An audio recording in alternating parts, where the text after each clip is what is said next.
ఆ భూమి గగన్ గురించి ఆలోచిస్తూ గగన్కి ఎలా దగ్గరవ్వాలా అని తనలో తానే మదన పడుతూ జడ వేసుకుంటూ అద్దంలో తనని తాను చూసుకుంటూ ఉంటుంది. ఒక్క రోజులోనే భూమి ముఖం మొత్తం దిగాలుగా అయిపోతుంది.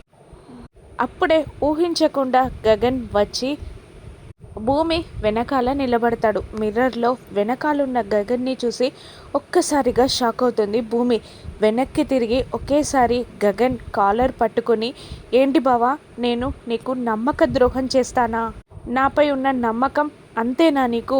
ప్రేమ ఉన్న చోట నమ్మకం ఉంటుందంటారు, అపార్థం చేసుకునే వీలు లేదంటారు. నేను నీకు నమ్మక ద్రోహం చేస్తానా? నాపై ఉన్న ప్రేమ ఇంతేనా బావా? పూరి నీకు చెల్లెలైతే నాకు ఆడపడుచు కాదా? నీ ఇంటి పరువు పోతే నా ఇంటి పరువు పోదా?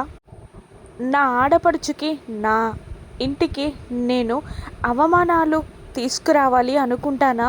ఎన్ని మాటలు అన్నావు బావా, నా గుండె బద్దలైపోయింది బావా. నేను అక్కడే నిన్ను నిలదీయాలి అనుకున్నాను, కానీ నువ్వు చాలా ఆవేశంలో ఉన్నావు.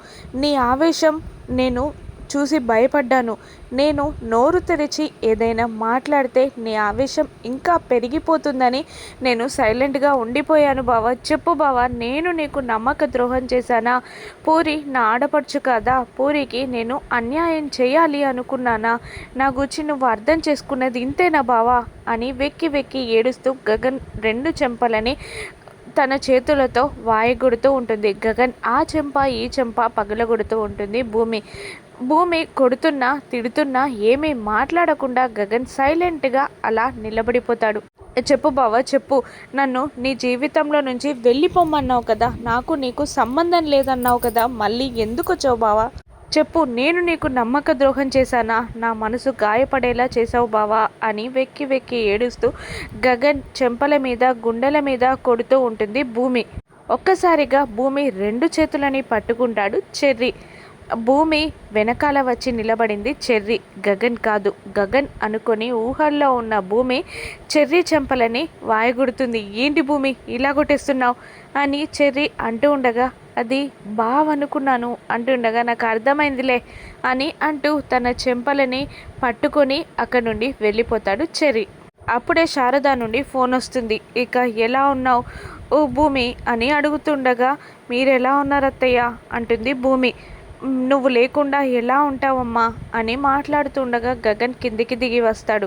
గగన్ రాకని చూసిన శారద, నీకెన్నిసార్లు చెప్పినా బుద్ధి లేదా? నా కొడుకు నిన్ను వద్దన్నాడు, నేను కూడా నిన్ను వద్దనుకుంటున్నాను. సాయంత్రం 4 గంటకి సుబ్రహ్మణ్యేశ్వర స్వామి టెంపుల్కి వచ్చే మన అత్తాకోడళ్ళ సంబంధాన్ని తెంపేసుకుందాం అని అంటూ కాల్ కట్ చేసేస్తుంది.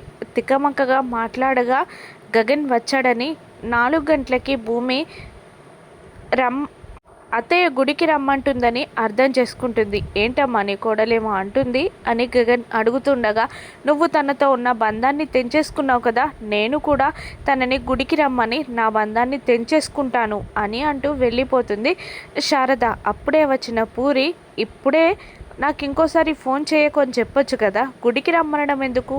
నాకేదో తేడాగా ఉందన్నయ్య అని పూరి అంటూ ఉండగా, వాళ్ళిద్దరూ గుళ్ళో ఏదో మాట్లాడాలి అనుకున్నారు, కానీ నన్ను చూసి ఇలా మాట్లాడారు. నేను గుడికి వెళ్తా, దానికి వార్నింగ్ ఇచ్చి ఇంకోసారి అమ్మకు ఫోన్ చేయకుండా చేస్తా అని అంటూ వెళ్ళిపోతాడు గగన్. నైట్ గుళ్ళో ఏం జరగనుందో, కథ ఏ మలుపు తిరగనుందో రానున్న ఎపిసోడ్స్లో చూద్దాం. Thank you for watching.